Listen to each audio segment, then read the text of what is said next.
Olá, bem-vindos ao meu canal, eu sou a Cristiana e hoje a gente vai fazer o último vídeo do capítulo 8 do Impropera, que é a parte da transferência de calor por convecção em escoamentos internos. Então, a gente já viu correlações para o número de Nusselt para escoamento laminar, que na verdade é uma constante, tanto para fluxo de calor constante como para temperatura superficial constante, e viu também algumas correlações para escoamentos turbulentos. Em todas as situações, a gente trabalhou com um tubo de seção circular. O que muda se a gente tiver um tubo de seção transversal não circular, como, por exemplo, um sistema de ar-condicionado? Bom, o primeiro passo, né, o primeiro ponto, é que a gente tem que trabalhar com diâmetro hidráulico. Tá? Esse diâmetro hidráulico ele é definido como sendo 4 vezes a área da seção transversal dividido pelo perímetro. E esse diâmetro hidráulico ele deve ser utilizado no cálculo tanto de Reynolds como de Nusselt. Bom, se o escoamento for laminar, o livro apresenta essa tabela aqui, que é a tabela 8.1. Tá? Então, a gente tem diferentes formas de seção transversal. Então, a seção transversal é circular, a quadrada, retangular, e aí tem diversas seções retangulares, né, com diferentes razões B sobre A, onde B é essa dimensão e A seria essa dimensão. E aí a gente tem valores, né, do número de Nusselt. A gente sabe que para escoamento laminar, o número de Nusselt é constante. Então, para a seção transversal circular, a gente já tinha visto, né, que para o fluxo de calor uniforme, o Nusselt era 4,36 e para a temperatura superficial uniforme, o Nusselt era 3,66. E a gente tinha visto também, nas aulas anteriores, nos vídeos anteriores, né, uma expressão para F. F é o fator de atrito. Então, a gente tinha visto que F era 64 sobre o Reynolds. Bom, o que muda se a seção transversal for quadrada? Tá? Então, B sobre A é igual a 1. Então, o Nusselt para fluxo de calor constante cai para 3,61, para temperatura superficial uniforme 2,98. E o F passa a ser 57 sobre o Reynolds. E, da mesma forma, para todas essas condições. Aqui a gente tem duas placas, né? Uma que não tem razão B sobre A, porque está considerando aqui que o B é muito maior do que o A. E essas placas são, aqui ela é diferente, porque eu tenho uma placa isolada e outra placa aquecida. Então, eu tenho aqui as condições também. Só que essa tabela ela é válida somente para escoamento laminar. Se o escoamento for turbulento, a gente pode utilizar as mesmas correlações vistas no item 8.5. Tá? Então, essa tabela aqui, 8.1, é só para escoamento laminar. Para escoamento turbulento, a gente pode usar as correlações do 8.5. Bom, uma outra situação que a gente tem é se eu tiver escoamento na região anular entre tubos concêntricos, tá? O que seria isso? Eu tenho um tubo aqui, interno, e um tubo externo. E entre eles, ou seja, nessa região aqui, ó, eu tenho um fluido escoando. Tá? Então, essa região é chamada de região anular.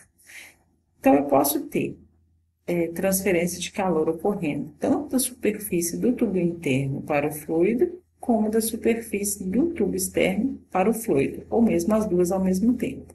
Tá? Então, tem algumas variáveis que é importante que a gente defina. Então, por exemplo, o diâmetro do tubo interno é chamado de DI, o diâmetro do tubo externo é chamado de DE.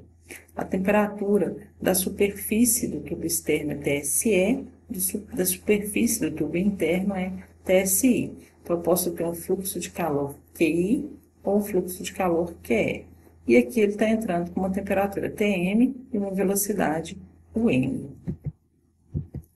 Então, eu consigo calcular esses fluxos de calor. Então, o fluxo de calor do tubo interno para o fluido vai ser um HI TSI menos TM.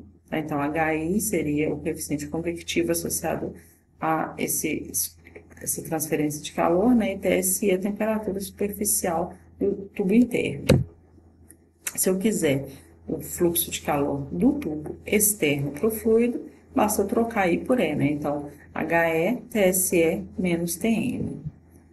É importante que cada um desses Hs vai ser dado por uma expressão de Nusselt. Então, Nusselt interno, HI, diâmetro hidráulico sobre K, Nusselt externo, HE, diâmetro hidráulico sobre K. E a gente percebe aqui, ó, que ambas as expressões do número de Nusselt dependem de um diâmetro hidráulico. E esse diâmetro hidráulico ele tem a mesma definição, 4 vezes a área da seção transversal dividido pelo perímetro. No caso aqui, a gente chama esse perímetro de perímetro molhado. O que é isso, né? É o comprimento total de fluido que está em contato com a superfície. Tá? Então, πDI mais πDE. Tá? E a área da seção transversal seria só a área na qual eu tenho tudo. Então, se a gente desenvolve essa expressão, a gente vê que o diâmetro hidráulico vai ser o diâmetro externo menos o diâmetro interno. Bom, aí a gente precisa de expressões para esse número de Nusselt. Então, o livro apresenta algumas possibilidades, tá? Então, ele fala o seguinte, ó, se eu tiver escoamento laminar plenamente desenvolvido, com uma superfície termicamente isolada e a outra superfície a uma temperatura constante. Então, a gente tem aqui números para o número de Nusselt interno e para o número de Nusselt externo. Uma coisa que tem que ficar bem clara que é o seguinte, ó, o escoamento plenamente desenvolvido com uma superfície isolada e a outra a uma temperatura constante. Então, se a superfície termicamente isolada for a interna, esses valores aqui não se aplicam, e aí só vão se aplicar os valores para o número de Nusselt externo, porque se a superfície interna ela está termicamente isolada, não tem troca de calor, então H seria zero, o Nusselt seria zero. Agora, se a minha superfície que estiver termicamente isolada for de fora, esses números não se aplicam, e esses aqui vão se aplicar ao escoamento interno.